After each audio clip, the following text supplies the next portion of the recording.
Right. Where's all the men? Oh, y'all, they separate the guys.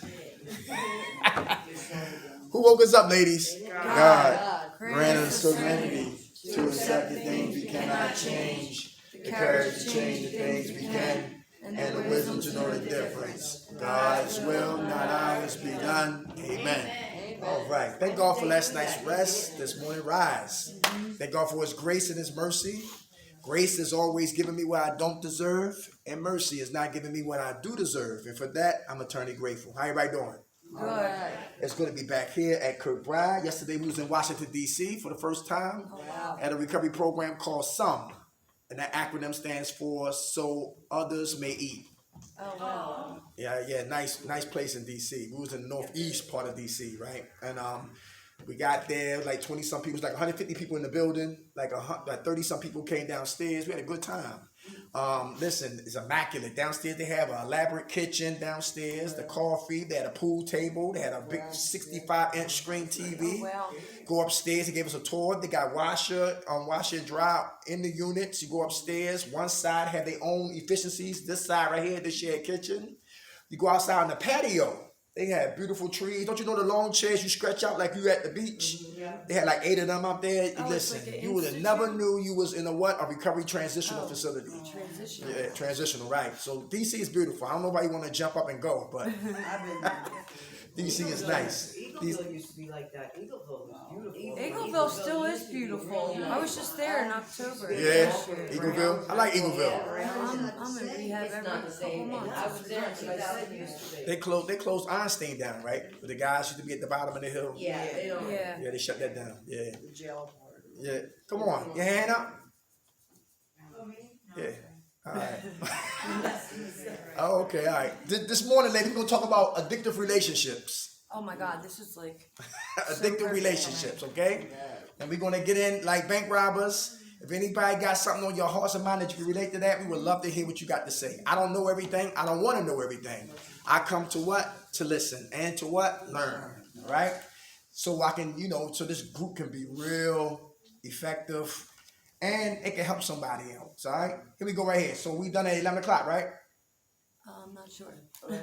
Yeah. The guys coming by 11 You o'clock. tell us when we're done. The guys, they be coming through around like 11 o'clock, 11:05. All right. Y'all ready?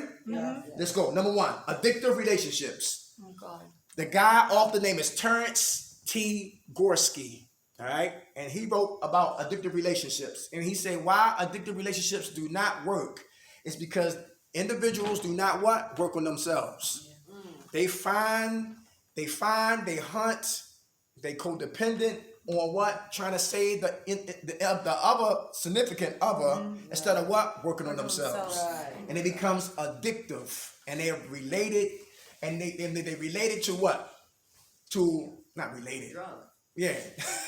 Right. They got the same ambition, same obsession, same compulsion as if they was using drugs. So another human being is their drug. Everybody understand that? Yes. Okay. So number 1, pain or abandonment.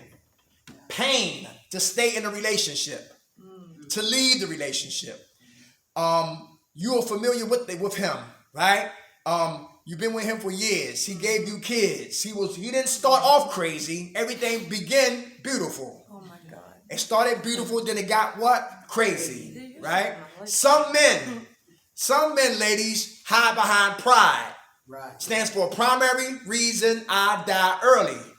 Because it's hard for a man to let you know where he really is emotionally. Some men don't like to what? Talk about what? Their pain and their hurt and their abuse and their trauma. So they act out on the abuse and the trauma and the hurt. Some men have issues with what? Their moms. Or who raised them female-wise. And have resentments and bitterness and hatred. Towards women. So some women who have low self-esteem think it's their fault.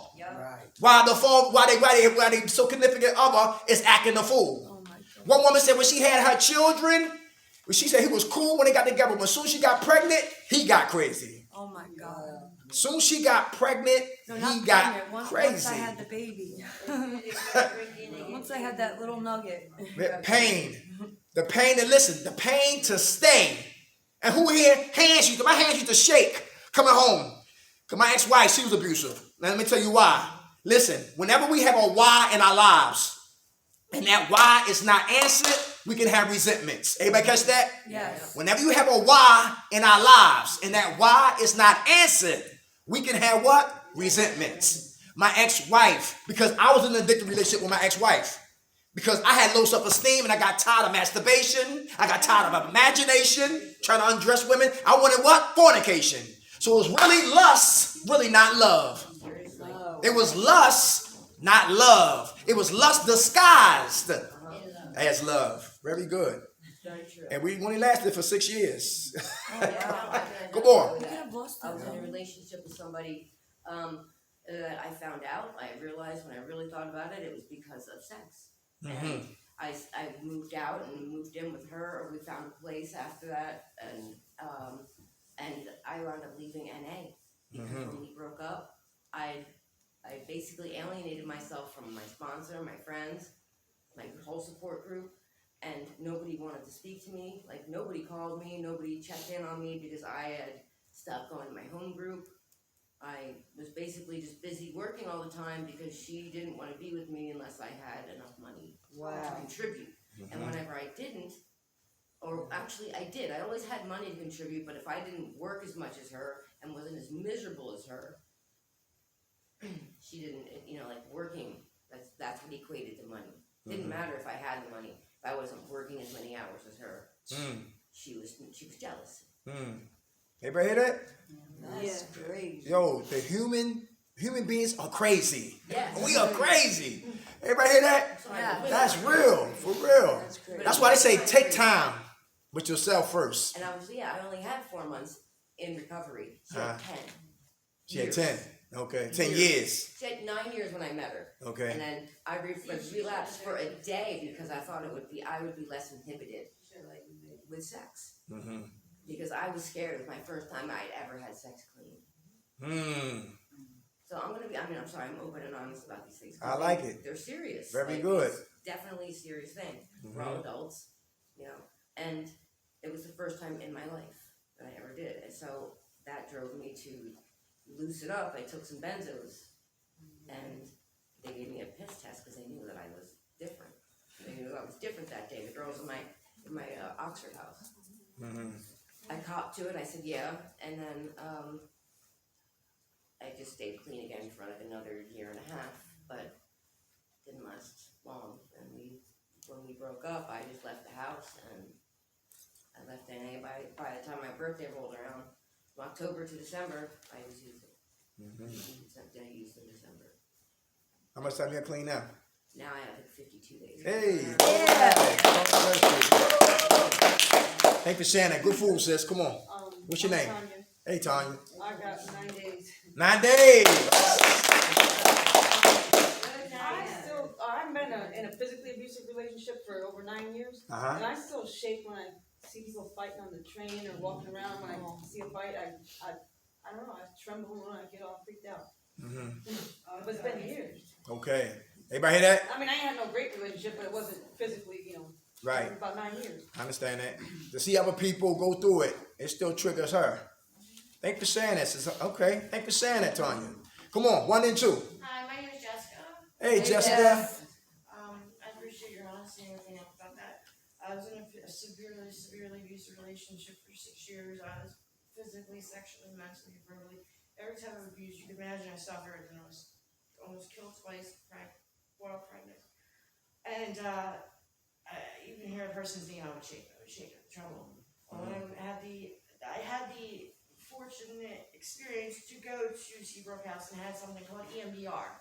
And the EMDR is a rapid eye motion desensitization. It desensitizes your trauma for PTSD abuse, whatever, maybe sexual abuse, whatever. And it trains your brain to retrain yourself and not be angry, not be scared, take the brain to a safe spot. And I went through that, and it took several sessions, but I'm a real big believer on it because I can sit next to this person now and tell them how disgusting it is and not be scared. And also it's really good with addiction too, PTSD, like all this stuff, like it helps out a lot, and talking about I've it been helps through out a lot. Mm-hmm. Talk therapy is actually really good. I thought it was stupid. Like I was talking about our addiction. Mm-hmm. You know, like it gets easier for us to talk. It gets easier for me to talk about what I've done to other people, what I've been through, because people come up to me and say, "Wow, you really helped me deal with it," and then they in turn can talk to other people about what they've been through. And it's like paying it forward. You know, you talk about what you've been through, help somebody else, and in reality, it helps you just as much as it helps them. Yes, very good. How much time you have clean? I don't know, like January or the 10th was my day. So Let's give it to her. All right. Today the 16th, right? About 6 days. All right. Come on, sis. What's your name? No, we're beside her. Yeah, what's your name? Hey, Ashley. Okay. So I want to share about how, like, exactly what you're saying. Like, all right, so I would be dad around other people and everything, he would be perfectly fine, you know? And, like, even towards me, like, he would be fine. Like, but, like, he would, like, emotionally, physically abuse me for at least 10 years easy. To the point where my neighbors one time seen him abuse me on my step. And they called the cops because he was, like, about to stomp on my face and, like, would beat the shit out of my front step. I ended up going to jail for domestic violence. I couldn't get him out no matter what I did because somebody else seen it and called on him. It wasn't even me, you know? And it's like, that's out of your hands when it's like you're abusing somebody if someone else reports it. But anyway, so he would be fine, like, but once his mom, he had problems with his mom, like I was saying. And it's like, so he would take it out on me and, like, I guess his other girls, you know, they would do it. But when he would drink is when he would do it. Like, once he put, like, the alcohol in his body, he, like, I guess when he was sober, he could hold back, you know, from when he would want to hit me or something. But for some reason, when he would drink, he would always hit me. Like, it would be over a short cigarette if I wouldn't have given it to him. Like, one day, that's what happened. They stopped my face on when they called the cops. I had a cigarette, it was my last one. But he didn't smoke really unless he was drinking. So mind you, I'm a smoker all day, no matter what I'm doing. You know what I mean? So I wanted that cigarette to wake up to, okay? So when I tell you this dude broke down my door, because I bombarded it to go to bed, because I knew he was in that violent mood. You know? So I put all this stuff in it. He broke down the door with all the shit bombarded in to get a cigarette. And I knew it was more or less that he wanted a reason to hit me or something, you know. Because whenever we would drink, like, he would read me. But I was so in love with him, like, I mean, like, in love. Like, the only guy since that I ever loved that much. You know what I mean? That, like, nobody could tell me that he really meant it or that he wasn't going to do it again. You know what I mean? Because in my heart, I loved him so much. It was just so strong that, like, I guess I believe that he didn't mean it. And I really believe that he didn't mean to do it. And I know the reason he did it was because of the trauma when he was growing up that you said that he couldn't talk about, that he wouldn't talk about. He told me a couple times, but I know there was a lot more to it, you know, that he won't vent about, like, you know, and he should have probably went to therapy, but, you know, guys won't do that, you know, so it's like, but, like, like how you were talking about how, like, they got the trauma, I swear that's why he resents his woman, you know what I mean? And it's, like, weird, like, it's, like, because, he won't show it to other people, you know, like, even though my family knew he abused because, like, I told him and all, you know, but he never did it in front of anybody. You know what I mean? So it's like, but they could tell by the way his behavior were that he was an abusive person. You know? And it's sad because I really, to this day, love him more than I ever loved anybody. You know? And it's weird because of how he treated me. It's weird that you would think that, like, how strong my love could be for this person. You know, like, but he emotionally, physically abused me for so many years. You know? And it's like, if tomorrow he wanted to give us that, I would. You know? But, like, it's weird because I know it wouldn't change probably, you know, like that behaviors happens, they, even though probably doesn't make all the time, I'm sure like the behaviors are still there, you know? And like I need to learn it, like I don't deserve that, you know? And I never deserved it, like, you know? Because even when he did it, I didn't ever do anything that caused for him the reason to do it, he just would have outbursts. I never did nothing where I deserved it, you know? Isn't that crazy? But I never even like, you know, even at all, like it would be over something crazy. He would literally be jumping me out for no reason. You know? And like he would think I was like, he would think I was like, if say we were his friends or anything, like I was talking to him, I'm too friendly. You know? Like he would tell me I'm too friendly, like, and I'm a slut, I'm a whore. I was always a slut and a whore. You know what I mean? I don't know why, like, I was always a dirty slut, a dirty whore, like if I would talk to him. That's his insecurities talking. Yeah, so he had a lot. And fears. Yeah, and it would be weird because like his friends were like, I wouldn't have, like I loved him like so much. I don't know how he didn't know how much I Anybody hear that? She loved that pain. She loved him. She know the goodness in him. That's what she loved. Hopefully that monster, the Dr. Jekyll, Mr. Hyde, he can come on back to the person that she fell in love with. Yes. How much time you have clean? How much clean time you have? I'm not sure. How long you been here? Well, today's my birthday. But I came on the 8th, I think, of last month. Let's give it to her. All right, that's okay. God bless you. 1 then 2. Come on. What's your name? Real quick, I'm Alyssa. I'm an addict. Hey, Alyssa. I was with this guy from 16 to 20, and he was a lot older than me, and I didn't even like him really the whole time. I just was like, we were getting high, and I had nowhere to go. I was homeless at 16, so I lived with him, and like even when I would try to leave, I remember one time he stabbed himself and almost died. Y'all hear that? He tried to leave, stabbed himself, and almost died. In the stomach, and like it was fucked up because the situation he put me in was just fucked up because I was drunk, I was underage, detectives were questioning me because he was like out of it, he had to get rushed to get emergency surgery done. It was really bad. He stabbed himself in the stomach with a blade like this big. Damn. And then he would flip it around and be all my fault, this and that. And I remember when I left, I had to like literally pack my shit and run out the door and not let him know where I was or anything. And then years later, he hit me up on Facebook and was like, yo, I'm sorry like for the shit that I put you through. Like he actually said sorry to me. And about a year ago, he went missing. They found him in a cemetery in an abandoned crypt. He was shot in the head twice. Mm-hmm. And I always think, right, like, I mean, karma and stuff is real, and like, you know, he used to beat me really bad, and I took on my cases for him completely, and it like ruined my life. But like, I do feel like he had a lot of karma, bad karma and stuff like that, and nobody deserves that. But I think a lot of things came around to bite him in the ass in the long run. I think he was like a narcissist and just a lot of things, and you know, he kind of fucked me up. And now in relationships, I can be the abuser. Y'all hear that? So she can be the abuser. Yeah, I could be real abusive. I could be real, even like with my mouth. I get into an argument, I'll fucking snap, I'll say whatever.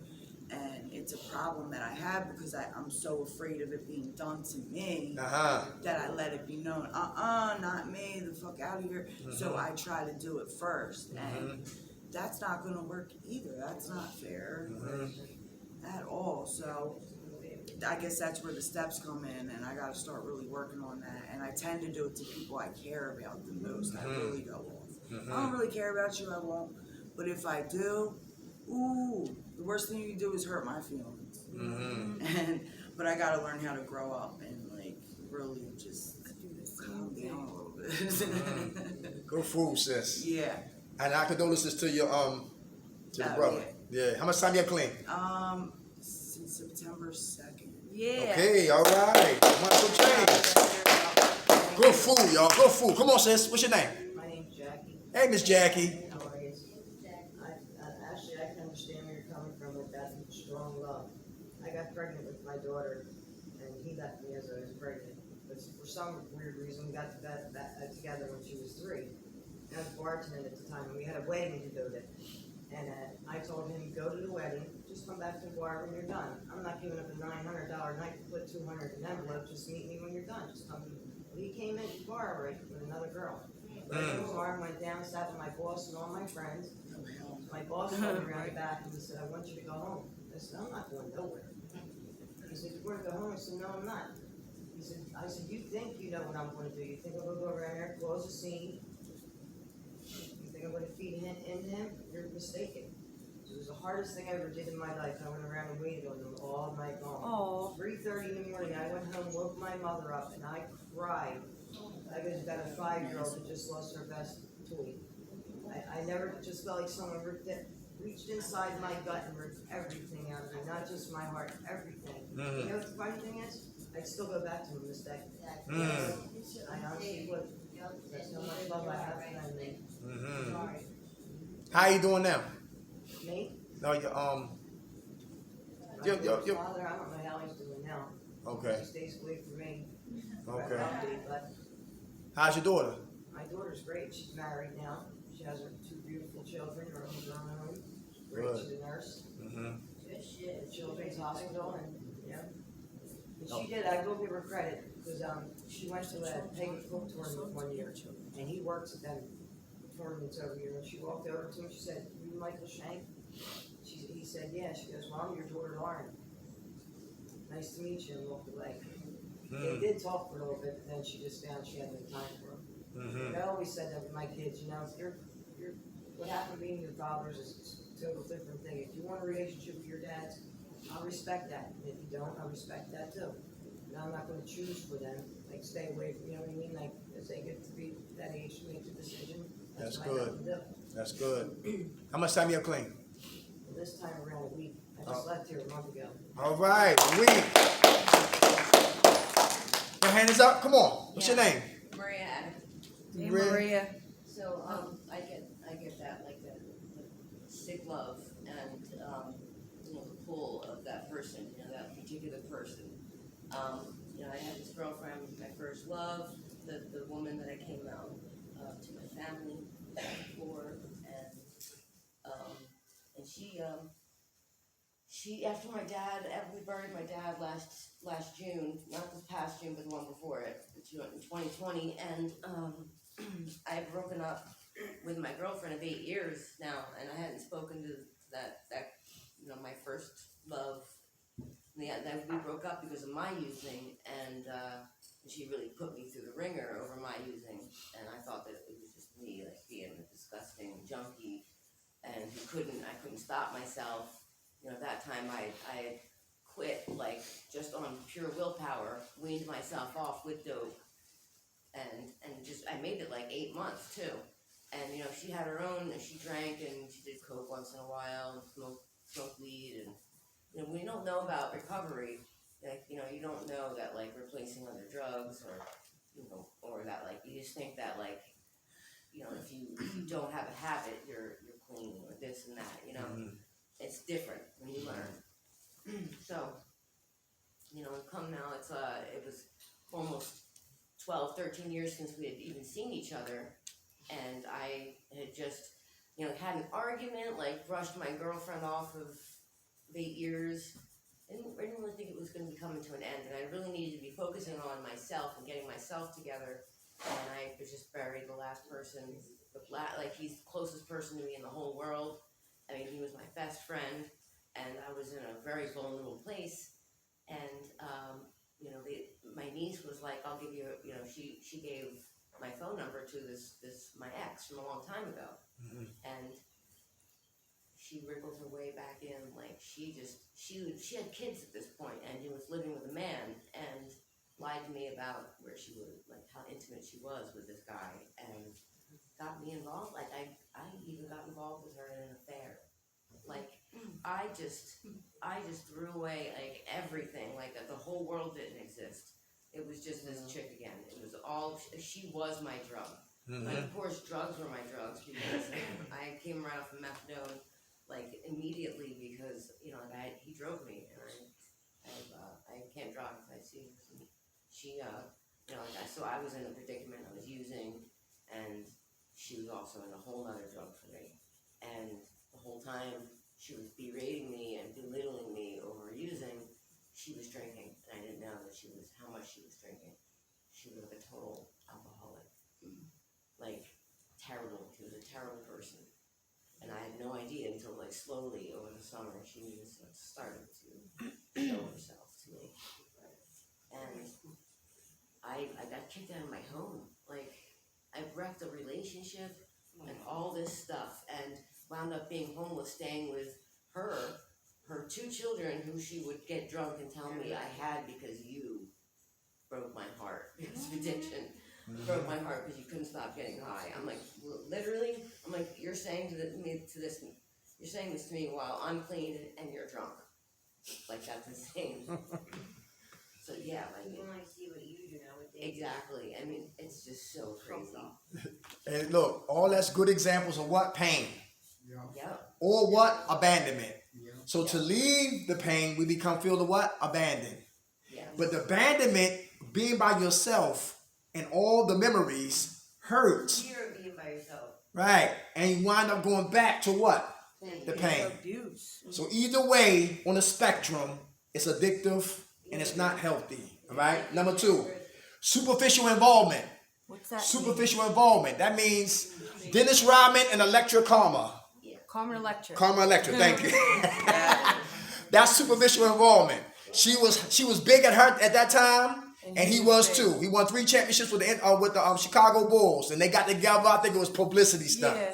That was superficial and didn't last long. I think it was married no longer than 30 days. Oh yeah, they got married, and it was like this. He wore a dress. That was that crazy thing. Yeah. Okay. Superficial involvement. Yeah. Anybody been there before? Come on. 1 then 2. Come on. I Then had 3. something on pain and What's your name? Margie. Hey, Margie. I know about it. I didn't really want to speak on it, but I'm leaving on Monday, so I might as well. That's right. I know about pain and abandonment.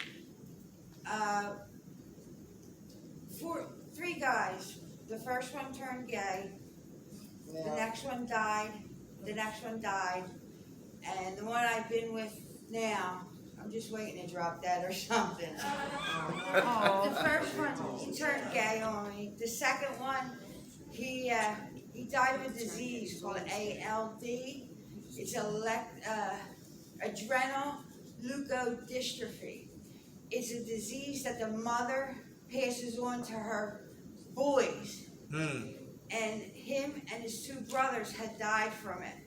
He got it in his legs. It attacked his nerves in his legs, and he lost his ability to walk. And he was on painkillers, Oxycontins, and he was taking Xanax and everything else. And his other brother, it attacked his brain. He was a cop, a detective in Philadelphia, and he ended up dying in a bed in the living room. Like he was just in a diaper. The mother used to feed him. And the other brother also had brain damage, but all 3 of them died. The point is, he died, and I went out with him for a while, a long time. And then the next one moved in with me and OD'd on my kitchen floor. And I feel like it was my fault because my son came up to me. He didn't know that he OD'd. He said, "Mom, John's on the floor. He's snoring on the floor." And I happened to be mad at him. And I said, "Let him lay there." And about 5 o'clock in the morning, I went down, and he was dead. If I would have woke him up, he would have been dead.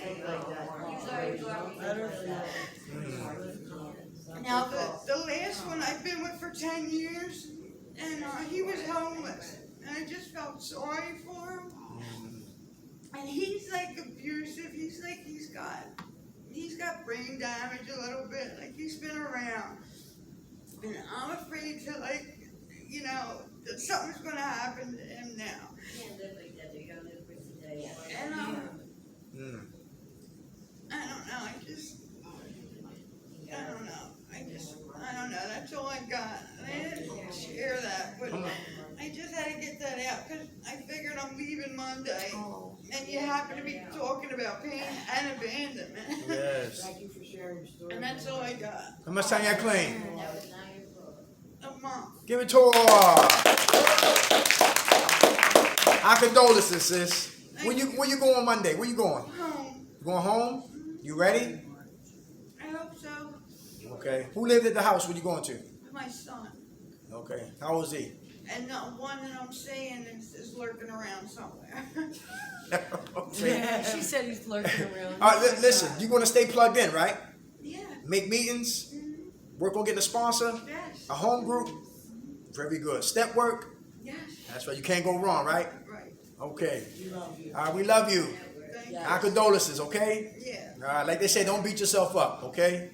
Things happen. All right. Things happen. Like she was saying, karma is real. And I never heard it. You taught me something, taught us something. The AVL. I never heard of that disease. Me either. ADL, it's called. You can look at I have ALD. a You son. can look it up on your phone. The mother passes it on to boys. Well, when they're unborn? Well, Newborn? she didn't find out until they got older, and they didn't die until they got old. And it's sad because the sister, she had 4 kids, and the sister OD'd and she died too, so all her kids died. But Oh my God. they found out the sister had a boy child, they found out that she passed it on to him also, and he has it. So they don't know really when he's going to die. I'm gonna look He's that like up. 15. Yeah, it's ALD. It's called adrenal leukodystrophy. Can't Okay. girls get it too? ALD. Can't girls get it too though? No, No? the mother passes it on to the son. That's in my family. I That's know just that. like. That's in your family too? Yes. Like HPV. The boys or get The boys Yeah. get The it. thing is, Dad, Oh yeah? they're Okay. saying like HPV is how we're better. Thanks for sharing that. Let's go to the next one, y'all. Good group. How about this right here? Companionship. I read about this. He said companionship is when the activity is more important than the person. What do you mean by that? Companionship, meaning that, and me and you want to go to the movies. I said I want to go to the movies. He said we'll go to the movies. He said yeah, let's go see the new 007. You changed your mind. I said then I called her. She said okay, I'll go with you. You was really not that important. The activity was more important than what? I get it. Then you're in person. So it's The like person. That's you're saying, companion. like, let's go to the Eagles game, but I'm like, I don't want to go. I don't feel good. So you're like, forget you. I'm gonna go. I'm going regardless. There you go. Okay. Right, exactly. Someone else. Right. Yeah. What's your name? Me, Carrie. How much time you have, Clean? 10 days today. 10 days today. That's companionship. Friendship is what? When the person is more important than what? The activity. Anything. Is Yeah. anybody there with friendship today? Yeah. Real important. How about who has a friend to themselves? Is anybody a friend to themselves? Is that important? Is anybody? How about taking yourself out on a date? Is that important? Yes. Taking yourself to a movie. I'm learning. Very good. I saw a hand in the back row. Come on. What's your name? Desiree. What's up? Hey, Desi. I love myself. Yeah. Oh, we I love you have too. a lot of alone time. I spend a lot of time by myself. Yeah. I've been in abusive relationships. Took me 4 times to escape, and I did. Climbed out a second floor window, shimmy down the drain pipe, and ran for my life, and I never looked back. And I don't know if it made me harder. It took me a while to start dating again, and maybe I'm a little harder and a little bit more cautious. Maybe I'm the abuser now. I don't know, because I really don't talk. I don't really date. You know what I mean? I try to put myself out there. I'm real cautious, but I deserve to be. I know my worth. I know what my mistakes were. I know what his mistakes were. I know my part in it. I know his part in it, and I own it. So if I'm harder now, I deserve to be, because I know What you've been through. Yeah, I know. Like, I know what I deserve. You know I what don't you're worth. deserve, you know what I mean? So, I know there's somebody out there who eventually will put, will be there, and who will be a good fit eventually. Yes. And, you know what I mean? I know my worth, and if I have to be alone, that's so be it. I love myself. I enjoy myself. Yeah. Awesome. How much time you have, Green? I think 10 days, 11 days. Yeah. Hey, all right. Real important. I like that. Good food, y'all. Fall in love with ourselves. Come on. I'm sorry. My name's Nicole. Hey, Nicole. Hey, Nicole. Yeah, we were talking about that earlier. Like, I've been to movies by myself. Mhm. I've been to, I don't feel like you need somebody in movies. Like, maybe, wasn't that funny? But you know, it's just us.